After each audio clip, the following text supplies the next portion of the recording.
Grandes impérios e civilizações. História visual do mundo.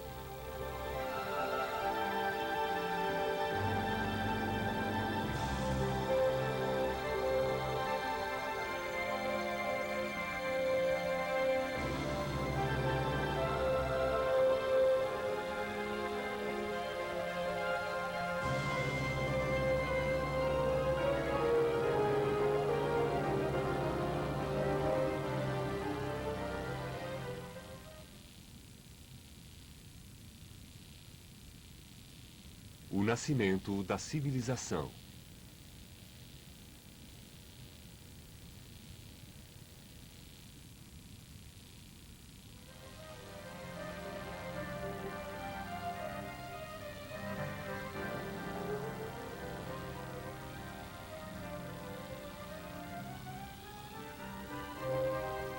A que nos referimos ao falar de civilizações?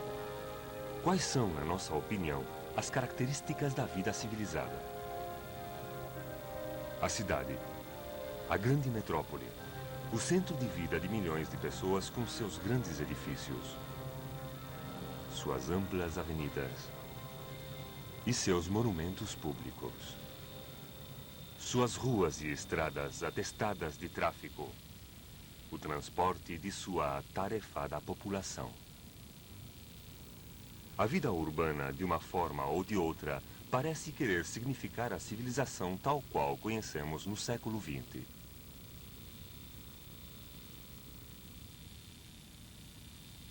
Também estão os artefatos da vida moderna cotidiana, aos quais já não damos nenhuma importância. Estes são os sinais externos de uma vida civilizada, mas algumas das características da civilização são menos tangíveis, como a música, o teatro.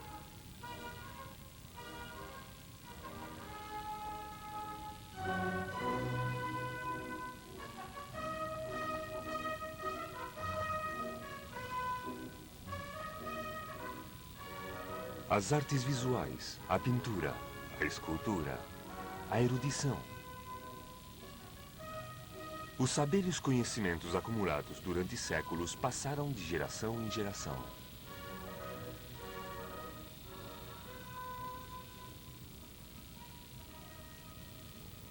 Acima de tudo, a civilização significa uma forma de vida ordenada. Saber que podemos dedicar-nos a nossos assuntos sem impedimentos nem obstáculos. E todas as pessoas do mundo podem sentir-se seguras sabendo que existe uma sólida organização política e social, policiais e tribunais que velam pelo cumprimento das leis, uma organização que administra escolas e universidades, um governo que legisla e arrecada impostos para custear todo tipo de comodidades imprescindíveis. Olhando para o passado, podemos observar que por trás da civilização moderna jazem séculos de experiência e experimentos.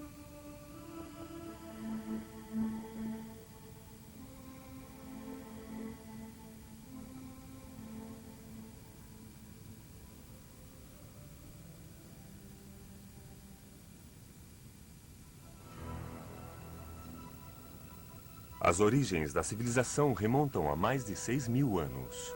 São os primeiros assentamentos urbanos que surgiram como resposta às novas condições originadas pelos avanços na agricultura. No ano 5000 a.C., as aldeias agrícolas e camponesas encontravam-se perfeitamente assentadas em todo o Oriente Próximo. Mas no sul da Mesopotâmia, os agricultores se enfrentavam com um novo desafio, pois a extensa planície aluvial oferecia imensas possibilidades para a agricultura, se conseguissem dominar as águas dos grandes rios. Para controlar estas águas, era necessário um sistema de diques e de irrigação que somente podiam ser construídos e mantidos mediante um trabalho de cooperação. Para manter abertos os canais de irrigação, necessitavam uma tarefa de vigilância constante. Do contrário, se obstruiriam rapidamente, e este fato necessitava um alto grau de organização social e, finalmente, de organização política.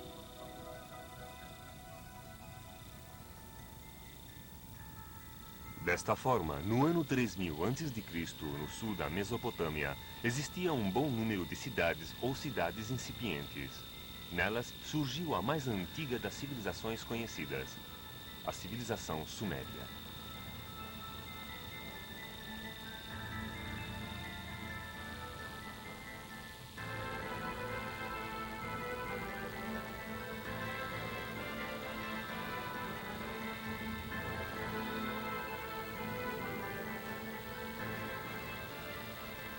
Os sumérios se agrupavam em cidades-estado. Nesta planície, onde não existia nenhuma vantagem natural, nenhuma cidade podia exercer sua hegemonia durante muito tempo, e a preeminência passou de uma cidade a outra, antes de que toda a região fosse unificada por Sargon, um conquistador do norte que fundou uma nova capital, Akkad, no ano 2371 a.C. O Império de Sargon em breve se estendeu além da Mesopotâmia até o Irã, nos Montes Zagros ao sudeste, e até a Síria e a costa mediterrânea ao oeste. Sargon foi a primeira figura semi-legendária de um conquistador poderoso, cujos sucessores reduziram a importância das velhas cidades-estado, deslocando-se para um governo mais centralizado. A queda do Império de Sargon deveu-se tanto à invasão dos homens das colinas como a tensões internas, originando um renascimento do sistema sumério de cidades-estado, onde finalmente surgiu como força dominante a cidade de Ur, com seu poderoso Iguran, cujo império se estendeu desde o Golfo Pérsico até Ingrid. Mas esta cidade caiu, cerca do ano 2000 a.C., sob a pressão dos novos invasores, os amoristas, que procediam provavelmente do leste da Síria. Entre os grandes impérios estabelecidos por eles se encontra o de Hammurabi, da Babilônia, 1800 anos antes de Cristo.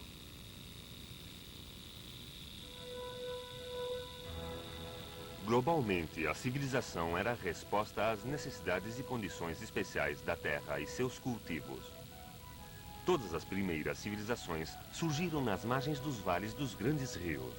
Primeiro foi a Mesopotâmia ao longo do Tigres e do Eufrates. Depois, ao longo do Nilo, o Egito Superior e Inferior foi unificado no ano 3100 a.C. por Menes, o primeiro faraó da primeira das 31 dinastias que governaram o Egito durante mais de 2500 anos.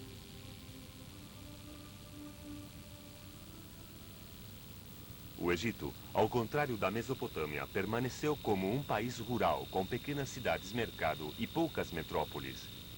De forma que os líderes que surgiram foram os governadores de extensas regiões ao invés dos senhores das cidades-estado, e deste modo, uma única dinastia real pôde governar em todo o Vale do Nilo desde Assuã até o Mediterrâneo.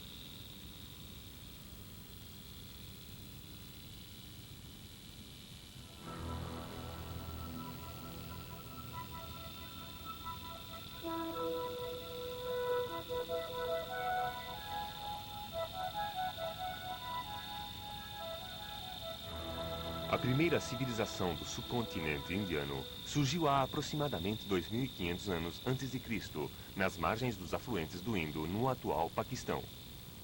Havia duas grandes cidades, Mohenjo-daro e Harappa, e 70 cidades menores, com um império que abarcava uma área de aproximadamente 130.000 km². Como na Mesopotâmia, a cidade do rio Indo era uma sociedade de sacerdotes, comerciantes e camponeses, e não existem provas no decorrer de sua história que surgiram reis e reinos.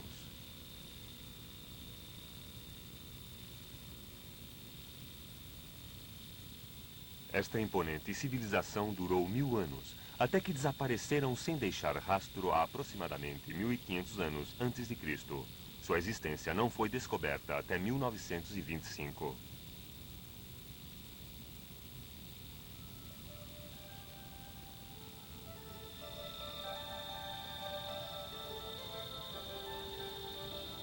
Na China, a civilização apareceu inicialmente ao longo do rio Huanghe, ou Rio Amarelo.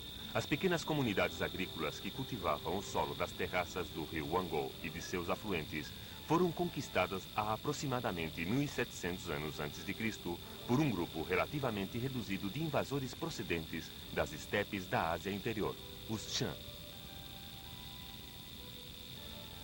Os Shan construíram impressionantes capitais com cortes, funcionários reais e artesãos que fabricavam objetos de bronze de suprema delicadeza. Este utensílio ritual de bronze mede apenas 30 centímetros de altura.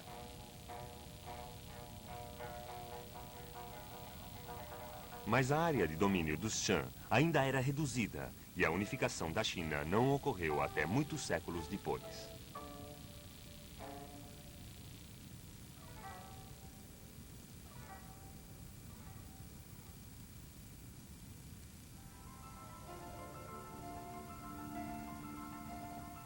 As primeiras civilizações na Mesopotâmia, Egito, Índia e China tiveram muitos rasgos em comum. Estas características foram as que as distinguiram das primeiras comunidades agrícolas das quais nasceram. Foram estas qualidades especiais os sinais de uma vida civilizada.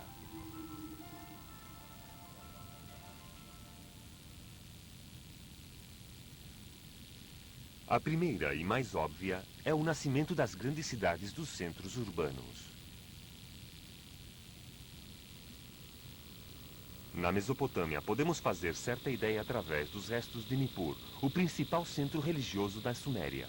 Agora meio coberto pelas areias do deserto, com seus templos, figuras e numerosas casas de escribas, onde foram encontradas muitas tábuas sumérias. Mas inclusive estes restos se tornam pequenos perto das ruínas da Babilônia, que na época de Nabucodonosor era uma enorme cidade com imensos templos e edifícios monumentais, e seus legendários jardins suspensos. Na Índia, as cidades do Indo, Harappa e Mohenjo-daro, cada uma delas com uma superfície de 10 ou 11 quilômetros quadrados, foram de certa forma ainda mais impressionantes. Os muros que atualmente podemos ver representam séculos de sucessivas reconstruções. Ao contrário da maioria das cidades do Oriente Próximo, foram projetadas e levantadas sobre um modelo de escultura com um elaborado sistema de esgotos cobertos e amplas ruas principais que rodeavam grandes quarteirões de casas. As primeiras cidades caracterizam-se por seus edifícios monumentais. Esta reconstrução do figurativo de Ur nos mostra a magnitude que teve anteriormente este templo.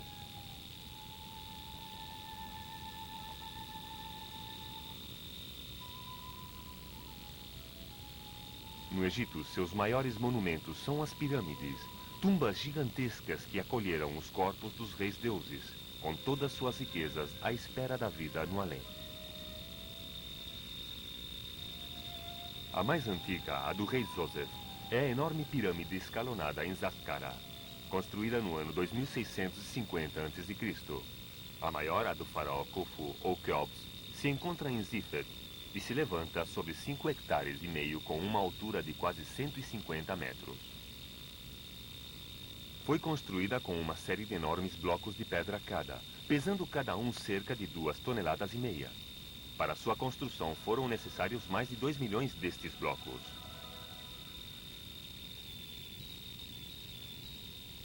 A monumental arquitetura tinha por finalidade impressionar, marcar a profunda linha divisória entre as hierarquias dominantes e as pessoas comuns, e impor e exaltar o caráter divino dos governantes.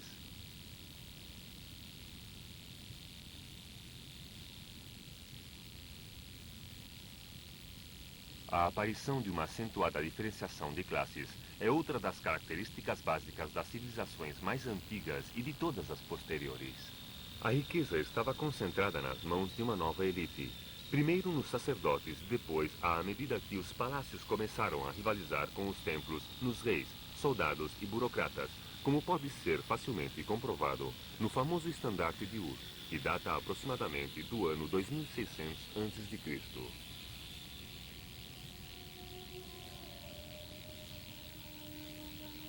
Além disso, a maior complexidade da vida cidadã ajudou inevitavelmente a especialização. Apareceram artesãos que realizaram objetos de grande beleza, que já não eram simplesmente de utilidade, e algumas joias de elevada qualidade artística, como esta coroa ou diadema egípcia.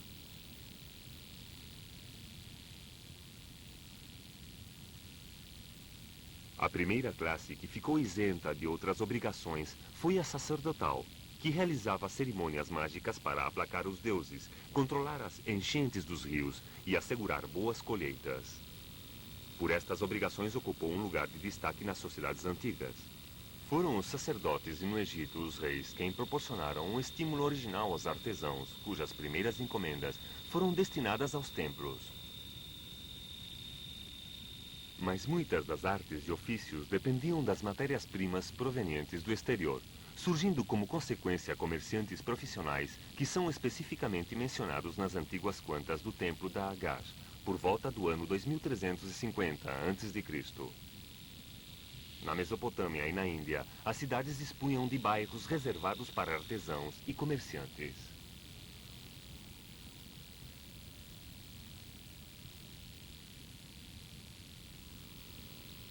Um dos passos mais decisivos da evolução da civilização foi o desenvolvimento da escritura. Os sacerdotes da Suméria, como custódios das vastas propriedades, deviam administrar as terras do templo, pelo qual necessitavam levar um registro de contas, e este fato originou a invenção da escritura. A inscrição mais antiga data de épocas anteriores ao ano 3000 a.C. Foi feita em tábuas de argila. Os funcionários do templo pegavam um pedaço de argila, como nesta demonstração, aplainavam-na e com um bambu desenhavam sobre a argila. A primeira escritura se efetuou em forma de imagens simplificadas, desenhos de peixes, de vacas ou de flechas, que se conhecem como pictografias.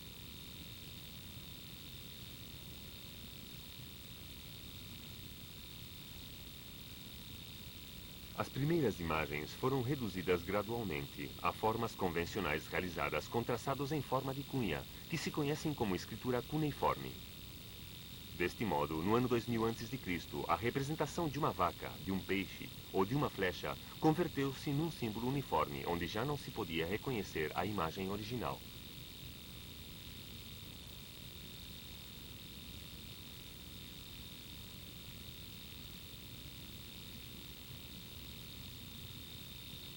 A escritura, em sua origem, foi um simples instrumento da administração e as mais antigas inscrições se referem totalmente a matérias de tipo comercial. Mas o valor da escritura para outros propósitos foi rapidamente reconhecida em épocas anteriores ao ano 2000 a.C. e se utilizava para comunicações através de carta e para registrar muitas outras formas de atividades humanas, como orações, hinos, leis, documentos históricos e composições literárias. A ideia da escritura pictográfica se difundiu rapidamente desde as cidades-estado da Suméria até a Índia, passando pelo Irã, e de Creta de Minos, passando pelo Egito, onde foram descobertas centenas de tábuas com dois tipos de escrituras que se conhecem como linear A e linear B. A invenção da escritura foi fundamental para o desenvolvimento das civilizações posteriores. E embora tenha evoluído numa gama completa de símbolos diferentes, atualmente é impossível imaginar uma sociedade sem a palavra escrita.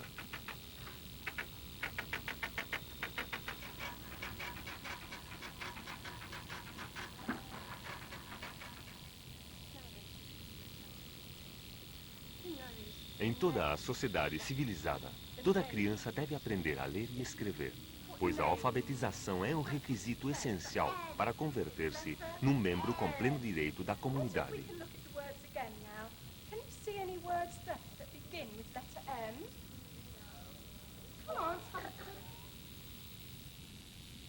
Mas a escritura não foi a única descoberta destacada dos sacerdotes sumérios. Igualmente importante foi a medição do tempo e a invenção do calendário. Dos sumérios, herdamos a divisão do minuto em 60 segundos, a hora em 60 minutos e o dia em 24 horas.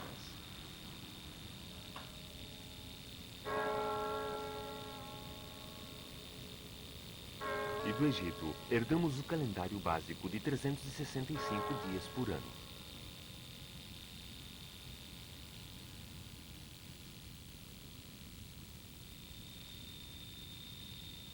Tudo isto exigia uma preparação matemática avançada que também era necessária para a administração ordinária da terra. Os sumérios e os babilônios unificaram os pesos e medidas e começaram a desenvolver as regras e fórmulas apropriadas.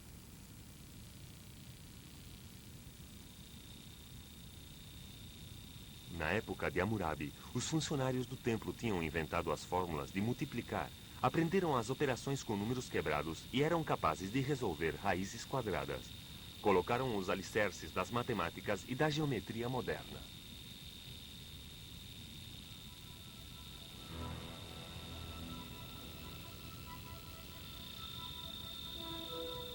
A Europa, nesta época, ficou muito atrasada. Ainda era uma época de agricultores e de aldeias dispersas. Na ilha de Creta, no próprio limite da Europa, surgiu uma nova civilização por volta do ano 2000 a.C.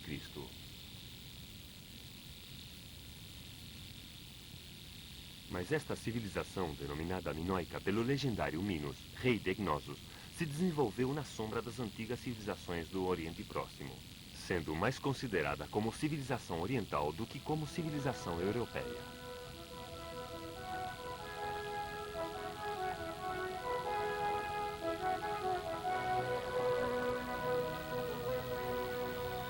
A primeira civilização americana apareceu muito mais tarde, cerca do ano 1000 a.C. Os índios americanos permaneceram isolados de seus contemporâneos do Velho Mundo, e as primeiras civilizações de Mesoamérica e dos Andes Centrais não devem nada às ideias introduzidas pelos colonizadores.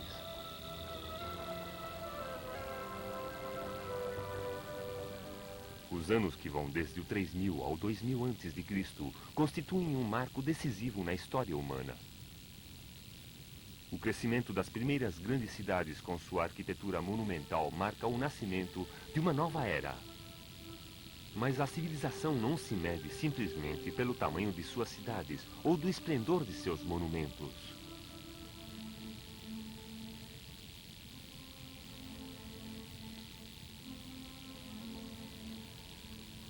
A escritura, a matemática, o calendário são testemunhas de uma grande explosão de criatividade.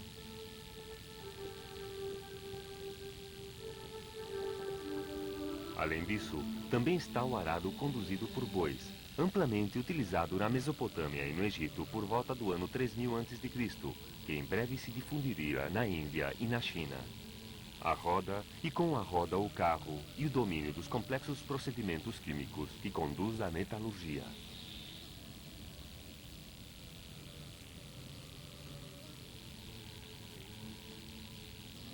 Estes descobrimentos jamais se perderiam, mas não foram conseguidos facilmente. O grande avanço da civilização beneficiou muito mais a poucos que a muitos. As cidades-estado e os impérios trouxeram consigo a dependência política e a ascensão das oligarquias dominantes. A democracia, como conhecemos atualmente, como o governo pela população e para a população, era desconhecida inclusive como ideal até o desenvolvimento das cidades gregas no século V a.C. Este foi o preço pago pelos descobrimentos. A grande dicotomia que jaz no coração das civilizações antes e agora formam parte da herança a qual ainda hoje nos aferramos. E quando olhamos para trás para contemplar as origens da civilização, nunca deveríamos esquecer-nos de seu custo humano.